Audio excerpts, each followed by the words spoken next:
Hey friends, I hope that you are well. I'm so excited to chat with you about Rise of the Resistance at Disney's Hollywood Studios theme park. Rise of the Resistance is a an experience, I will say. It is a ride, but it is an experience, an immersive um, attraction that is located in Galaxy's Edge at the back of Hollywood Studios theme park in Disney World. So today we're going to cover the ride accessibility. According to what my family experienced, my daughter was in a wheelchair the day that we went. And I will tell you that the overall experience was very positive, more than a lot of rides. Again, I don't like to compare Universal and Disney because they are two completely different entities. But in this case, I have to give Disney kudos. The queue line was very spacious. We had no issues with tight. I mean, there are some tight turns when you get further into the actual cave and into the line, but the overall, I mean, there's nothing worse than having a stressful queue line and you haven't even gotten to the ride yet, right? And we had a lot of that at Universal. There was no stress when it came to the queue line, which I'll take that. That's a win. Okay. So, queue line is wide, spacious. You don't feel awkward. You aren't going to bump people unless you have people around you that don't respect your space. So, that's one, good for the queue line. The ride has several parts to it. So different at different points, the ride is more accessible than, shall I say, others. We also did not use the Lightning Lane Fast Pass line, so I can't speak to how that experience is. My understanding is it dumps you off in the room where Ray's hologram is, and you get pretty much right on. I don't know if that's true or not. We waited in the long line, so I can tell you that that long wait is conducive to having a wheelchair. So that's good. Once you board the first part, so you've left the queue, you actually go outside for a moment. Again, it's a nice big wide open space. She was allowed to stay in her wheelchair. There were no issues. Um, we rode that vehicle just fine. She got off that portion of the ride, which is actually a ride within itself. So it's like a ride within a ride within a ride.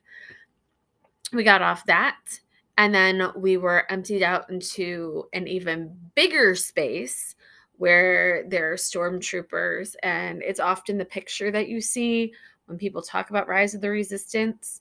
Again, huge wide open space, easy to move your wheelchair around in. Even though the cast members were very much in character, they were kind. They did ask us about our needs. When we got off, there was a gentleman that was playing the part, I guess, of a first order troop, I believe. And they see, you can tell I'm not too Star Warsy here. Harry Potter's more my thing. Star Wars is more my husband's thing. But that being said, pulled us off to the side, very stern, but still asked, like, will you be needing your wheelchair? Are you able to stand in a line? And then we could take the chair right up to the vehicle, which they move you around in, and most of the ride takes place in. So you didn't have to get out of your chair until you got onto this like final ride vehicle. It is the same kind of ride vehicle as Mickey and Minnie's Runaway Railway. My daughter didn't have issues getting into it. There is a bit of a step up. Okay, so you can't just shuffle. You do have to step up a bit. And it's not an incredibly wide opening to get yourself in. So that being said, um, transferring, you will need to transfer. It will be And again, it just depends on yourself, right? Um, your own personal circumstances and condition. But she had no problem transferring. I will say some of the rides at Universal, I may have inadvertently, definitely inadvertently forgotten. Like some of them, you had to be truly had to be able to hold yourself up. This, I do believe someone could transfer you in. Again, you'll just have to see the vehicle. They will stop it for you. So you're not moving from a moving platform, you're moving from a standard solid base. It feels chaotic because it's the atmosphere and they're trying to rush you out and save you, but they give you plenty of time. They didn't rush her. They make sure everyone's in a safe position before they set you off on the last part of the ride, or one of the last parts of the ride. When we got off from that, our wheelchair was waiting for us. They told us it would be. They told us not to worry. And oh my goodness, perfect. Absolutely perfect. Didn't have to hunt it down. They were very kind, actually asked if we needed help. So, extremely different situation than Universal when it came to this ride.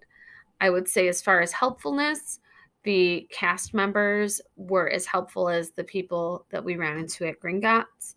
But as far as the amount of the experience that we could do in the chair, I don't believe there was a ride at Universal that we could have that much of an experience in the chair without transferring. I mean, you can get probably 75% of the ride like through, right? In your chair. And then you have to, for the last bit, you have to transfer in. So just know if you can transfer, you will have to. If you aren't able to transfer, you will not be able to participate in the whole ride. I would be very hopeful that they would let you go through the part that you could. And it's definitely worth it. It's very, very cool. So if you have any questions, need any more info, please feel free to comment below. I would love it if you would like and subscribe. And I hope to see you soon. Talk to you soon. Have a great day. Bye.